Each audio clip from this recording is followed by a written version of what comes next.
Você já imaginou um homem tão justo que pôde andar ao lado de Deus? O único homem levado pelo próprio Criador direto aos céus. Enquanto o mundo afundava em corrupção e violência, este homem caminhava nos caminhos do Altíssimo. As Escrituras dizem: Enoque andou com Deus e já não estava entre os homens, porque Deus o tomou para si. Mas o que isso realmente significa? Existe um mistério escondido por trás dessa partida silenciosa. Um segredo preservado antes do dilúvio. Uma mensagem enterrada nas entrelinhas do tempo e nas páginas ocultas dos primeiros livros sagrados. Seria Enoque apenas um homem justo ou o portador de uma revelação que a humanidade ainda não compreendeu? Acompanhe esta história e descubra a verdade não contada sobre Enoque, o homem que desapareceu da terra para caminhar com o Eterno. Para entender a luz de Enoque, precisamos primeiro compreender a escuridão que o cercava. O mundo de Enoque não era um paraíso pastoral. Era um mundo envelhecido em maldade, um mundo que gemia sob o peso de sua própria corrupção. A Bíblia nos diz, no livro de Gênesis, que Enoque foi a 7ª geração desde Adão, através da linhagem de Sete. Isso é crucial. Após o primeiro assassinato, quando Caim matou Abel, a humanidade se dividiu em 2 linhagens. A de Caim, marcada pela violência e pelo afastamento de Deus, e a de Sete, a linhagem da promessa, da qual se dizia que os homens começaram a invocar o nome do Senhor. No entanto, com o passar dos séculos, essa distinção começou a se apagar. As pessoas viviam por períodos de tempo espantosos. Matusalém, filho de Enoque, viveria 969 anos. Essa longevidade, em vez de ser usada para cultivar sabedoria, deu tempo para que o pecado criasse raízes profundas e se desenvolvesse de maneiras monstruosas. E foi nesse cenário que algo terrível aconteceu. Gênesis capítulo 6 nos dá um vislumbre assustador. Viram os filhos de Deus que as filhas dos homens eram formosas e tomaram para si mulheres de todas as que escolheram. A tradição antiga, detalhada em textos como o livro de Enoque, expande essa passagem. Filhos de Deus era uma referência a seres angélicos, sentinelas celestiais que, segundo a tradição, deveriam vigiar a humanidade. Mas eles abandonaram seu posto. Movidos pela luxúria, eles desceram à terra, uniram-se a mulheres humanas e ensinaram à humanidade conhecimentos proibidos: feitiçaria, a arte da guerra, a vaidade da cosmética, a astrologia para enganar. Dessa união profana, nasceram seres de poder anormal, descritos em Gênesis como os valentes que houve na antiguidade, os homens de fama. A tradição os chama de Néfilim, gigantes, seres que trouxeram violência e desordem à terra, consumindo os recursos do homem e, por fim, voltando-se contra a própria humanidade. Imagine viver em tal era. Uma era onde os céus pareciam ter se rompido, onde a fronteira entre o divino e o mortal fora violada de forma perversa, onde a injustiça não era apenas humana, mas também sobrenatural. A violência era a norma, a impiedade era celebrada. O clamor dos oprimidos subia, mas parecia não haver resposta. A terra estava manchada e a paciência de Deus se aproximava de um limite que culminaria no dilúvio. Foi neste mundo, um mundo que caminhava a passos largos para a sua própria destruição, que nasceu um homem destinado a caminhar na direção oposta. Em meio ao caos, Enoque escolheu a comunhão. Em meio ao barulho da rebelião, ele ouviu o sussurro de Deus. A Bíblia é poeticamente concisa sobre a vida de Enoque. Gênesis 5, versículos 21 a 24, nos diz: E viveu Enoque 65 anos, e gerou a Matusalém. E andou Enoque com Deus, depois que gerou a Matusalém 300 anos, e gerou filhos e filhas. E foram todos os dias de Enoque 365 anos. E andou Enoque com Deus, e não se viu mais, porquanto Deus para si o tomou. Vamos analisar essa frase poderosa. E andou Enoque com Deus. O que isso realmente significa? Não era uma caminhada física como um passeio no parque. A palavra hebraica original, halak, implica mais do que movimento. Significa viver em acordo, em sintonia, em uma parceria contínua e íntima. Enquanto o mundo ao seu redor corria freneticamente atrás de poder, prazer e conhecimento proibido, Enoque desacelerou. Ele escolheu um ritmo diferente, o ritmo do coração de Deus. Sua vida era uma conversa constante com o Criador. Cada passo, cada decisão, cada palavra era submetida a essa amizade divina. Enquanto o mundo ao seu redor corria freneticamente atrás de poder, prazer e conhecimento proibido, Enoque desacelerou. Ele escolheu um ritmo diferente, o ritmo do coração de Deus. Sua vida era uma conversa constante com o Criador. Cada passo, cada decisão, cada palavra era submetida a essa amizade divina. Aos 65 anos, algo mudou. A Bíblia diz que foi depois que ele gerou seu filho, Matusalém, que essa caminhada se aprofundou. Talvez a paternidade tenha lhe dado uma nova perspectiva sobre o Criador. Talvez, ao olhar para o futuro através de seu filho, ele tenha sentido a urgência de se apegar ao que era eterno, em um mundo tão passageiro e corrupto. Por 300 anos, ele manteve essa comunhão. 300 anos. Uma vida inteira de fidelidade em meio a uma geração infiel.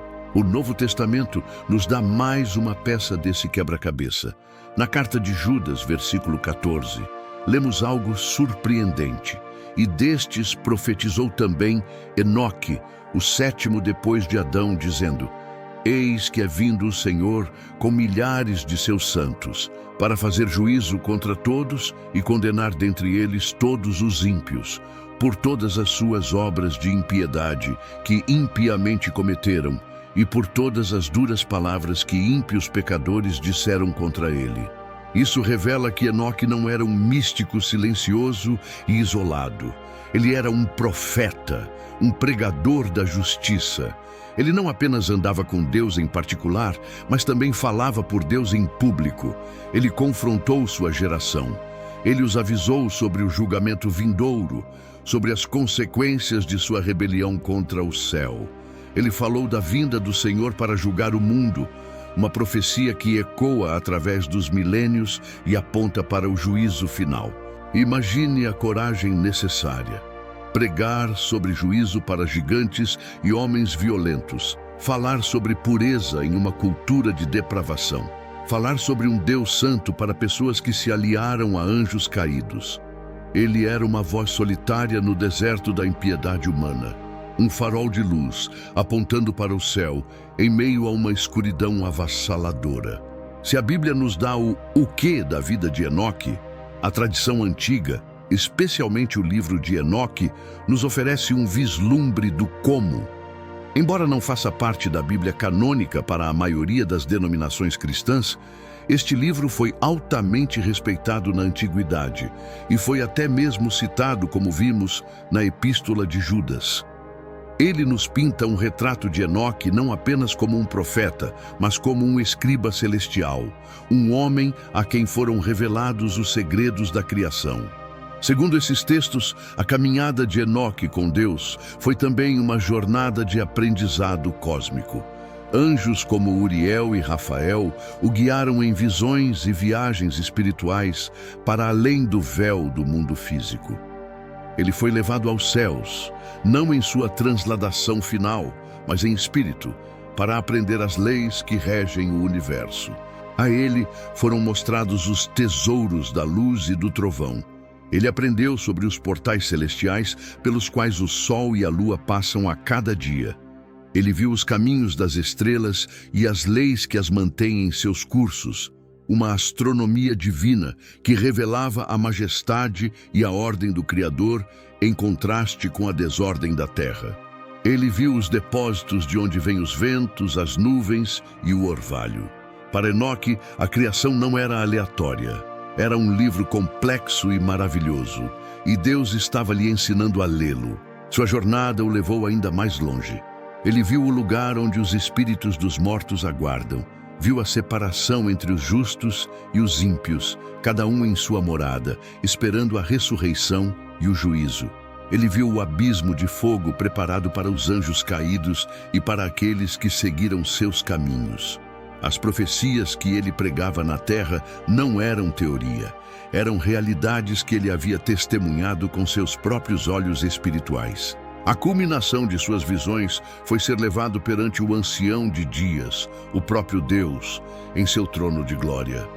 Ele descreve uma visão que se assemelha muito às visões de Daniel e João no Apocalipse.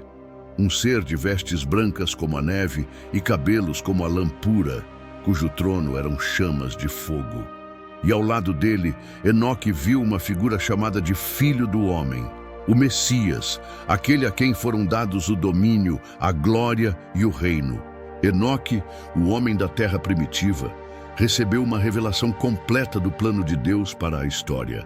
A criação, a queda dos anjos, a corrupção da humanidade, o dilúvio vindouro, a vinda do Messias, o juízo final e a restauração de todas as coisas. Ele se tornou um escriba da justiça, registrando tudo o que via para as gerações futuras. Um testamento do plano soberano de Deus em meio ao caos aparente. 365 anos. Um ano para cada dia do ano solar que ele havia estudado em suas visões. Sua vida na terra estava completa. Ele havia cumprido seu propósito.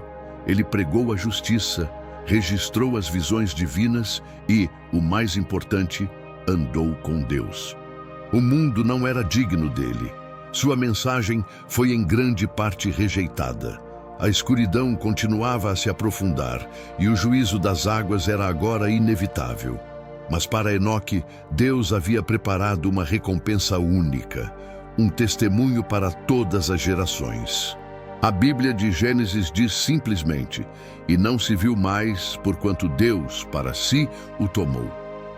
O livro de Hebreus, no capítulo 11, nos dá o motivo. Pela fé, Enoque foi trasladado para não ver a morte e não foi achado, porque Deus o trasladara, pois antes da sua trasladação, alcançou testemunho de que agradara a Deus. Não houve doença, não houve velhice debilitante, não houve agonia da morte, não houve funeral. Um dia, ele estava lá, uma presença constante de santidade. No dia seguinte, ele havia desaparecido. Podemos apenas imaginar a cena. Teria sido um evento silencioso, uma partida discreta, ou teria sido uma manifestação gloriosa da majestade de Deus. A tradição fala de carruagens de fogo, de anjos que o escoltaram através dos céus. Independentemente dos detalhes, o resultado é o mesmo. Enoque foi promovido. Ele se formou na escola da vida terrena com honras e foi chamado para o lar. Sua partida foi o sermão final. Para um mundo obcecado com a terra, Deus mostrou que o céu é o verdadeiro destino. Para uma humanidade que temia a morte, Deus mostrou que ela poderia ser vencida. Para uma geração que se afastava de Deus, ele demonstrou a recompensa de se aproximar dele. O desaparecimento de Enoque deve ter causado um alvoroço. Onde ele está? O que aconteceu?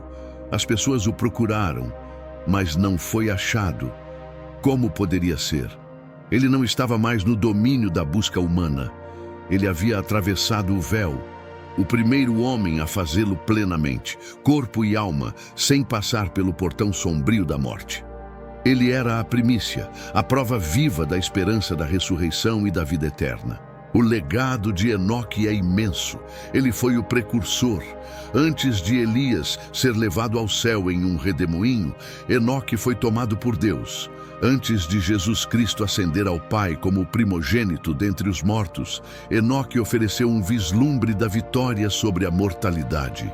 Seu legado continuou através de sua família. Seu filho, Matusalém, cujo nome pode significar "sua morte trará o juízo", viveu mais do que qualquer outro homem. E no ano em que Matusalém morreu, as águas do dilúvio vieram, exatamente como a profecia em seu nome sugeria. E o bisneto de Enoque, Noé, encontrou graça aos olhos do Senhor. A fé de Enoque, sua caminhada com Deus, foi a herança que fluiu por suas veias e ajudou a preservar a humanidade através do cataclisma. A história de Enoque nos faz uma pergunta direta, que ecoa através dos séculos até hoje. Com quem você está andando? Em um mundo cheio de distrações, de barulho, de ansiedade e de trevas, a vida de Enoque nos chama para um caminho mais elevado. O caminho da comunhão silenciosa, da fidelidade constante, da amizade íntima com o nosso Criador. Ele nos ensina que agradar a Deus é o maior propósito da vida. Hebreus nos diz que sem fé é impossível agradar-lhe. A fé de Enoque não era apenas acreditar que Deus existia, mas buscar diligentemente por Ele, confiar nele, obedecê-lo e amá-lo acima de tudo. E a recompensa por essa fé foi a própria presença de Deus eternamente. Enoque, o sétimo desde Adão, o profeta do juízo, o escriba dos segredos celestiais, o pai de Matusalém, o bisavô de Noé, e para sempre o homem que andou com Deus e nunca viu a morte. Sua história não é um mito distante, mas um convite eterno. Um convite para caminharmos tão perto de Deus que um dia a transição desta vida para a próxima não seja uma queda na escuridão, mas um passo natural para dentro da luz. Se esta história tocou o seu coração, inscreva-se no canal Histórias Sagradas, deixe o seu like e compartilhe esta mensagem de fé e esperança. Que a caminhada de Enoque nos inspire a todos. Até a próxima história.